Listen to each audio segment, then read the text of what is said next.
Namaskar friends. Today this is the second of our series and also second of our subhead Death Confronts Life. Today I will tell you a very interesting story, a fable. Fable means a story where animals talk or animal talks with men. It is very widely known in this part of the world. I do not know whether it is known to outside. Though the story is well known, yet the moral evaluation attached to it is not somewhat felicitous.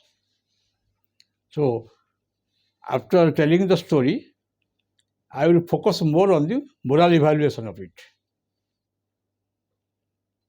There was a kingdom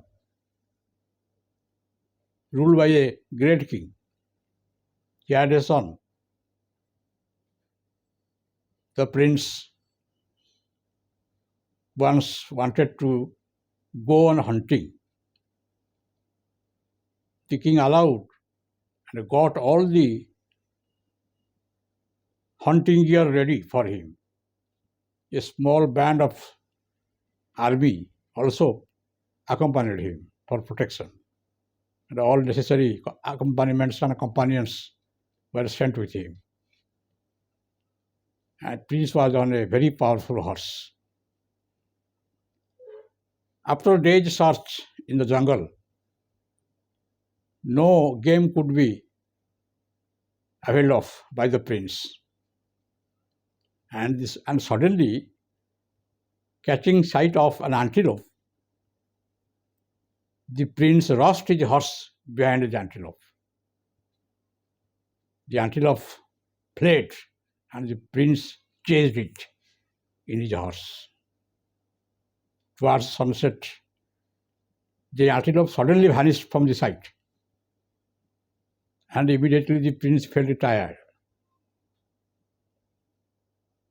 He had nothing with him, neither drinking water nor anything. Somehow he could get a pond, and he went to drink water from it. While he was drinking water, he marked a tiger was also drinking water from some distance from him.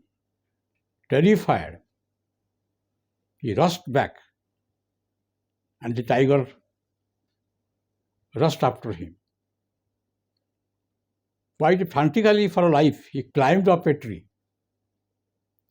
The horse ran away. When the prince climbed up a tree, he found that a gigantic bear was sitting towards a very high branch. He shivered, trembled in violent fear. Where to go? Death in front of him. Below also death.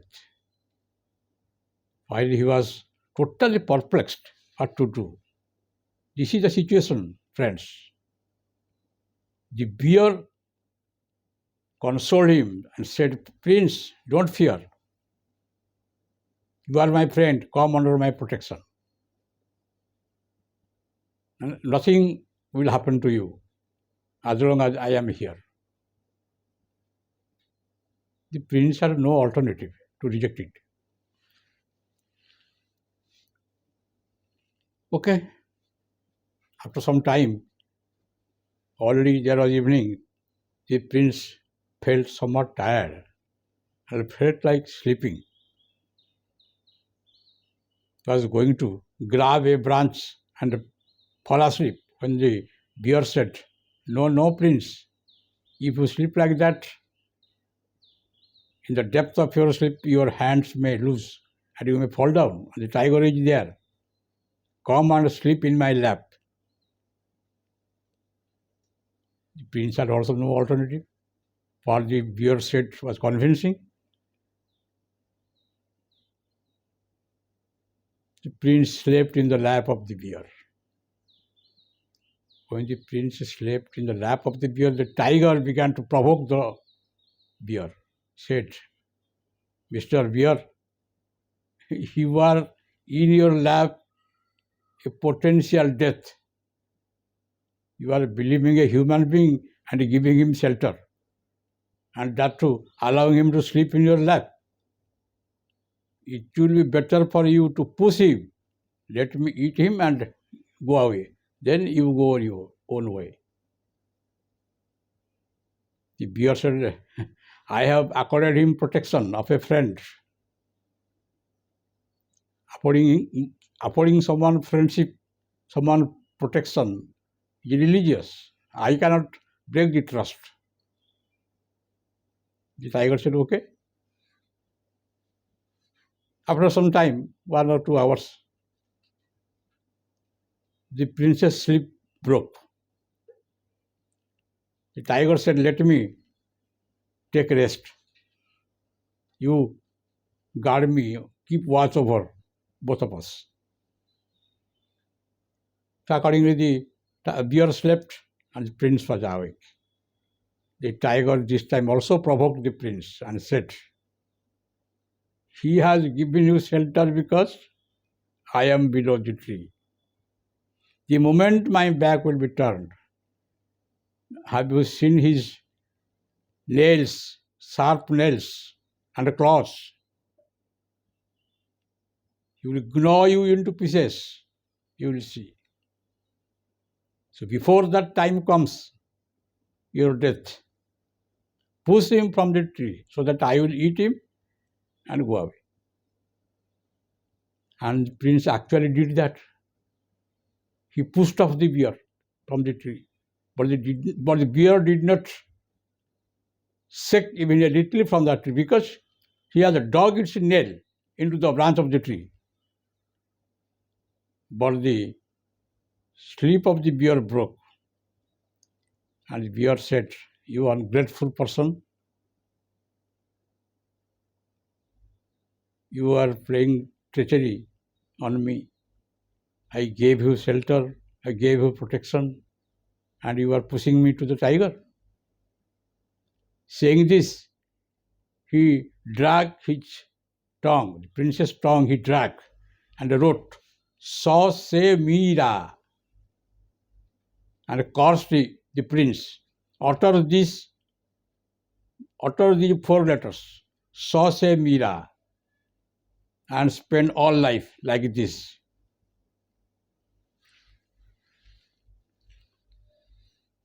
In the morning, the tiger went its way. The prince got down from the tree, saying Sase Mira and Sase Mira and Sase Mira. From this onwards, let us not discuss friends, because that is not relevant to the topic we are on. Now the question is whether the prince is justified in doing what he was trying to do. Moralists have viewed that the purpose of this fable is to cast very serious aspersion on human nature, that man is basically bad and ungrateful. And when his life is in question, he will forget everything. But friends, we will focus on this point. The question is how you view man, human nature. It is a very, very, very serious question. Friends, man has everything to be hated. Till then, that is your test, whether you are liking man or not. Love of mankind. If all mankind were divine gods, to love mankind it would not have been a very creditable thing. To like a good person, it is natural. Despite man's badness, the question is whether you should love him. When his life was in danger, would one consider morality? Would one consider norms of good and bad? Is not life that precious to man that he can cling to it at the cost of everything? If there is any such man who can sacrifice his life for any such purpose, other purpose, he will be called a god rather.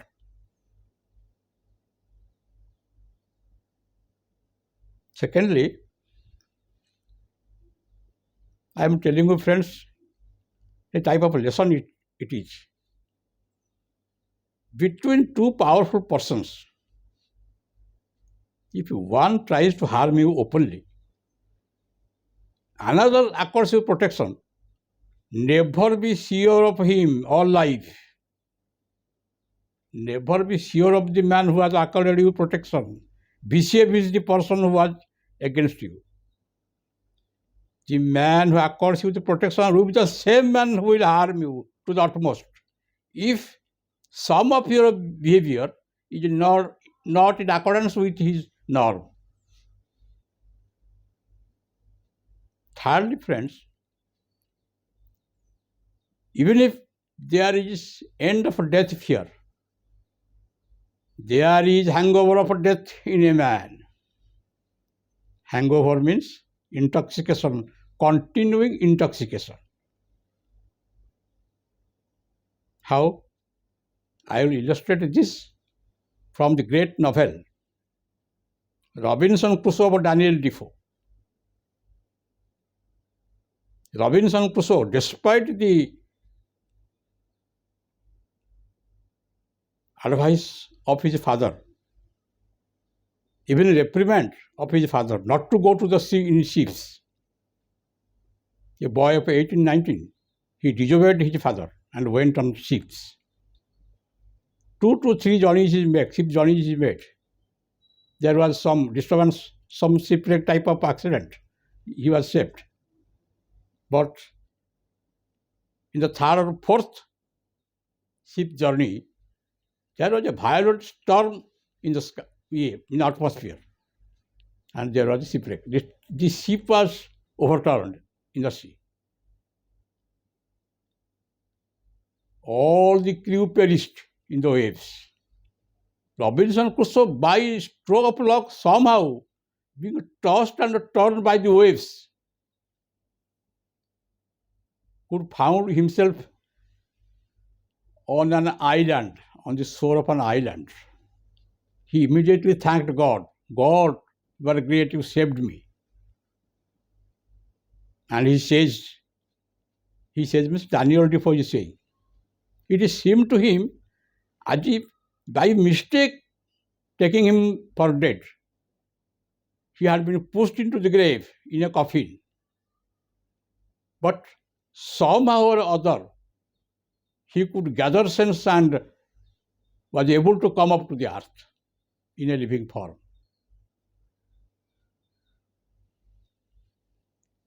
Friends, there is no regret in Robinson Crusoe saying, God, you saw so many of my crew companions washed away. What I will do in this alone, in this lone island? What can I do? How can I save my life? Each being alive enough, where shall I get food? Better you would have also washed me away than to see this disaster. He did not regret like this. Next, friends, when he was turning to extend his steps, his eyes fell on footsteps. He thought, those are the footsteps of a savage, wild man dwelling in the island, and he immediately trembled in fear. Wild men live in groups, and he anticipated that a group of wild men would come there and would kill him and eat him raw. He also prayed God to save him from such possibility. Then again, when his eyes were up, he found some trees in front of him at some distance. he also feared. It seemed to him the trees were human beings, set eyes upon him to kill him. See, friends, the death from which Robinson Crusoe thinks he has been saved is caused by natural forces, not by human forces. But because there was death and he could save himself from death, he thinks trees were also men, feet were of wild men. That means the death fear continues to haunt humans after they are saved. That is why I think the prince was not to be blamed seriously because he was pushing up the bear down the tree. Thank you.